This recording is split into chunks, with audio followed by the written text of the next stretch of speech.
Basta kay Sir Rojan, ibang klase. Let's go! Okay, welcome ulit sa ating klase. Sa video na to, pag-uusapan natin ang Article 1206. Dito sa article na to, dinidiscuss ang tungkol sa facultative obligation. Ano nga ba ibig sabihin ng facultative obligation at anong effect kapag nagkaroon ng loss ng principal team or ng substitute team before and after substitution? Ano nga ba? Ready ka na? Sige, start tayo. Let's go! Ayan, sige, basahin muna natin. Article 1206. When only one prestation has been agreed upon, but the obligor may render another in substitution, the obligation is facultative. The loss or deterioration of the thing intended as a substitute through the negligence of the obligor does not render him liable. But once the substitution has been made, the obligor is liable for the loss of the substitution on account of his delay, negligence, or fraud.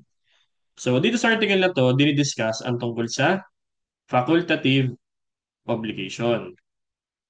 Yan. So, isa rin tong example ng compound obligation. Okay? Kasi ang isa pang klase niyan is alternative. So, dito sa Article 1206, patungkol naman siya sa facultative obligation. So, dito sa facultative, meron kang principal thing na dapat ibigay or i-perform, pero pwede kang mag-render ng substitute. Yan. Pero mahalagang tandaan na dapat may nasabi mo na kagad yung substitute during constitution pa mismo. During constitution or agreement. Hindi yung hindi naman talaga siya kasama sa substitute tapos later on magsa-substitute ka. Dapat nung oras or nung araw pa lang nagkakasundo kayo or nag-uusap, sinabi mo na pwedeng i-substitute ito pag hindi mo na ibigay yung principal. Okay? In case na halimbawa gusto mong ipa-substitute. So, ibig sabihin, halimbawa, ganito yan. Si A may obligation kay B na magbigay ng cellphone. Pero pwede rin niyang ibigay yung laptop. Yan. Okay? So, yung laptop, this is a substitute. Okay? Yan. Ibig sabihin nito, pag nagbago ng isip, no? Si A, gusto niyang ibigay ngayon yung laptop. Pwede. Kasi substitution. Pero hindi pwedeng ganito. Si A may obligation kay B na magbigay ng cellphone. Cellphone lang in-expect ni B. Tapos na sila magkasundo, sabi ni A, gusto niyang ibigay laptop. Hindi pwede. Kasi nung una pa lang, hindi sila nagkasundo na pwedeng ibigay ang laptop as a substitute for the cellphone. Dahil hindi naman kasama yan. Yan. So hindi pwede ito. Ang pwede ay during constitution, nasabi na kaagad ni A na pwedeng i-substitute as principal object ang laptop dun sa cellphone. Okay? So, dapat malinaw tayo dun sa part na yon. Okay? Isa lang naman talaga ang prestation. Pag facultative, only one prestation. Yan. Isa lang talaga. Pero, si debtor, pwedeng mag-render ng substitution. But, may render another in substitution. Yan. Again, dapat nangyari yung sinabi mong pwedeng mag-render ng substitute during constitution, during agreement phase. Hindi yung pagkatapos na ninyong magkasundo, bigla kang nagbago ng isip, ibibigay mo yung laptop mo pala, hindi pwede yon.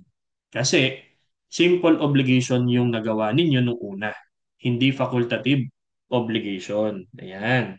Another example ng facultative, bukod dito sa ating una, cellphone or laptop as a substitute. Okay? Halimbawa, si A may utang kay B ng 10,000. Tapos, na may kasunduan sila na kapag si A hindi nakapagbayad ng 100,000 on due date, pwede niyang ibigay yung kanyang lot of the same value by way of dasyon and pago. So, that's an example of extinguishment of obligation. Okay? Dasyon and pago. So, nag-substitute siya ng lupa niya para doon sa 100,000 na utang niya. Okay? Ayan. So, hindi ito alternative. Sir, di ba parang alternative din yan? Hindi. Kasi ang alternative, namimili si debtor kung alin sa mga prestations ang ibibigay. Sa facultative, merong principal. Ang ibibigay niya talaga ay cellphone. Okay? Yun talagang ibibigay niya. Pero, later on, pwede siya mag-substitute. Okay? Nung laptop. Yan. Na kaninong right to substitute? Okay?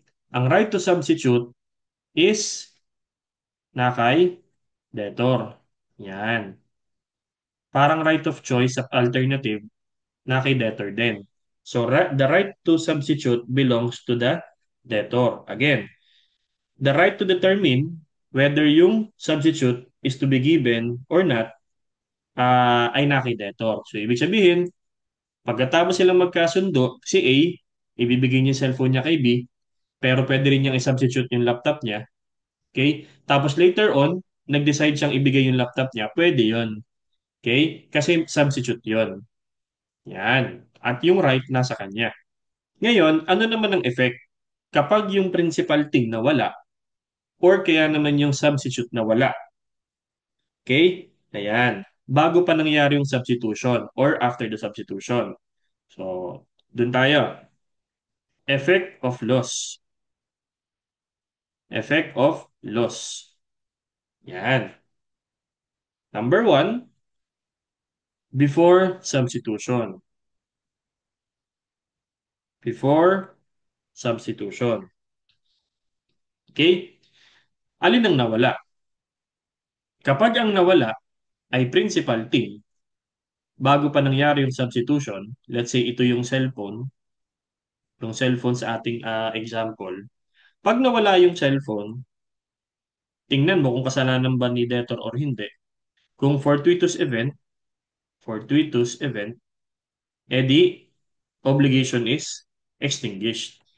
Kasi yung mismong principal object na ibibigay mo nawala na dahil sa fortuitous event, it follows yung substitute, hindi na yun mahalaga. Kasi substitute lang yan. Okay? Hindi yan principal.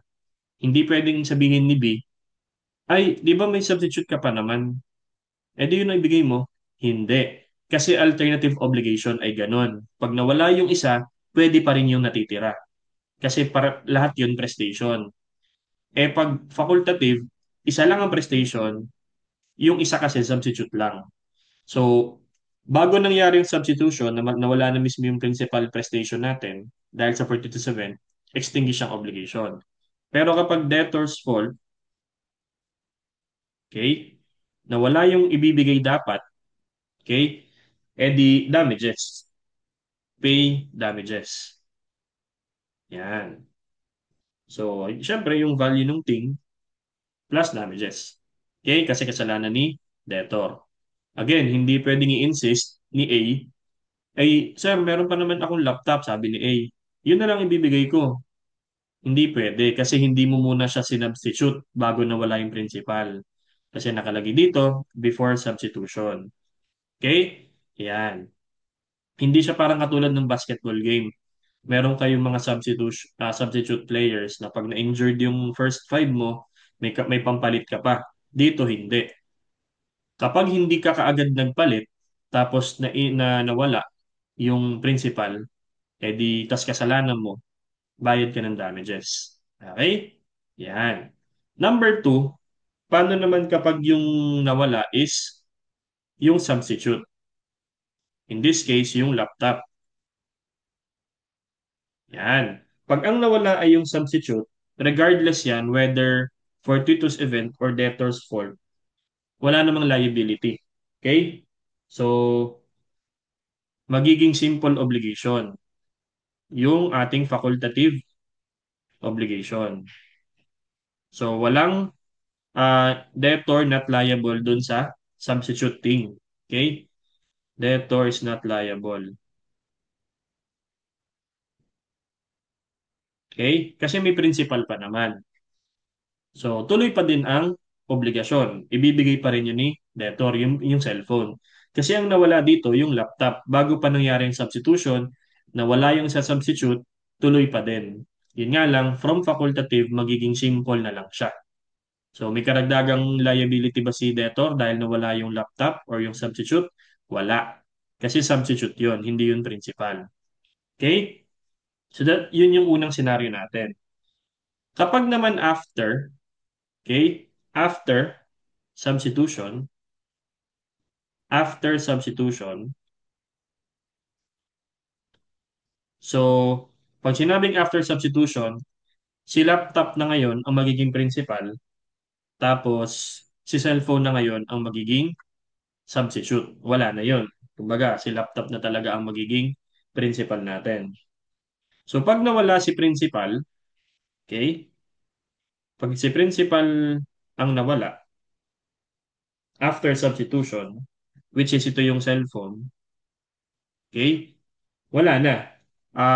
Magiging ano talaga siya, no obligation. No, the debtor is not liable.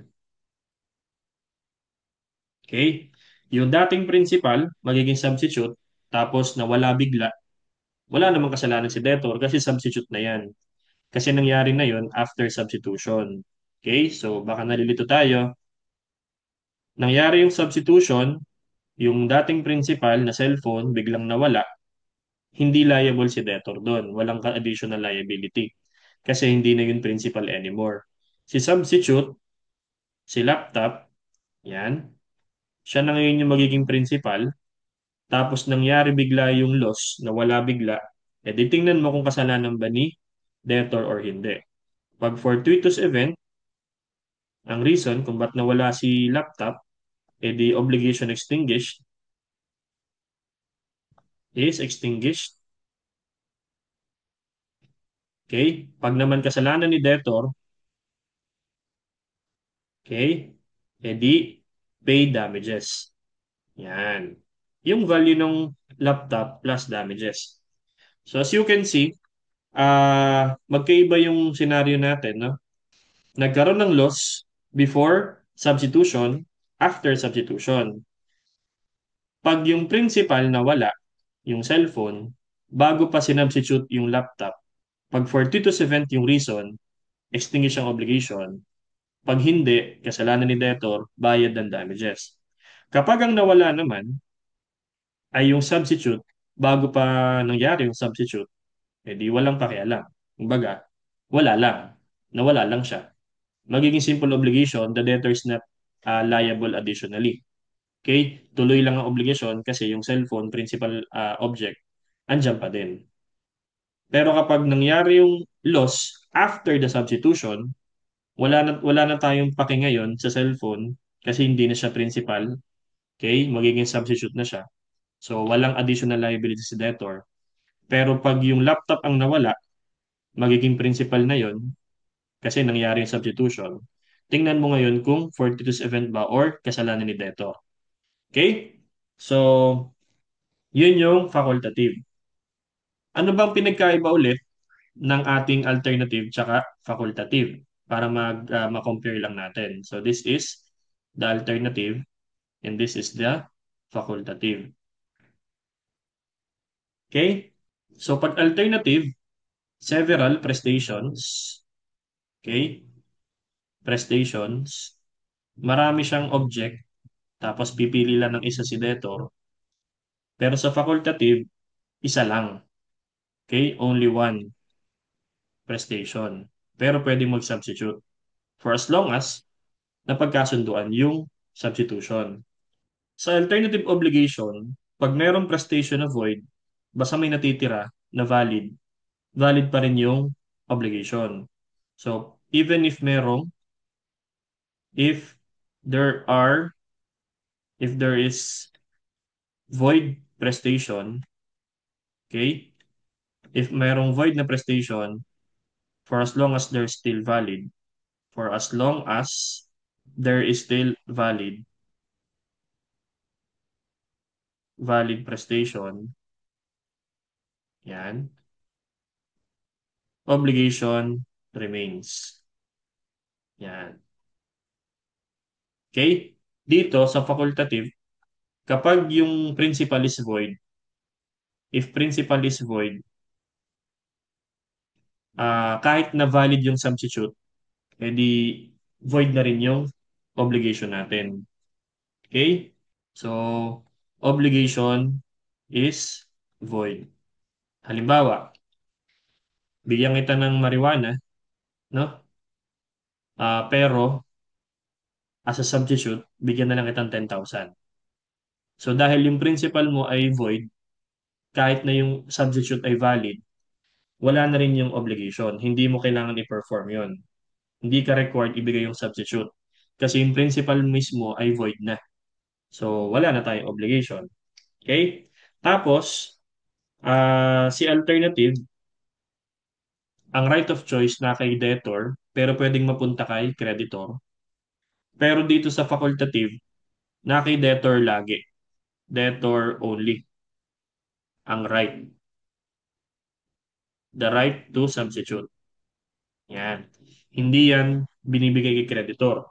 Only the debtor has the right to substitute the substitute object. Okay? Yan. So, dito nagtatapos yung 1206. Actually, madali lang naman siyang maintindihan. Tingnan mo lang kung nangyari na ba yung substitute or hindi pa. Tapos, sino yung nawala. So, I hope meron akong na-impart sa inyong bagong learning. Kung medyo nabilisan ka, ulitin mo lang. I'm sure makukuha mo din yan. Ulit-ulitin mo lang. And then, dahil kong sinasabi sa inyo, mag-aral kayo mabuti, mag-ingat palagi at laging tatandaan, ibang klase ka. Bye-bye!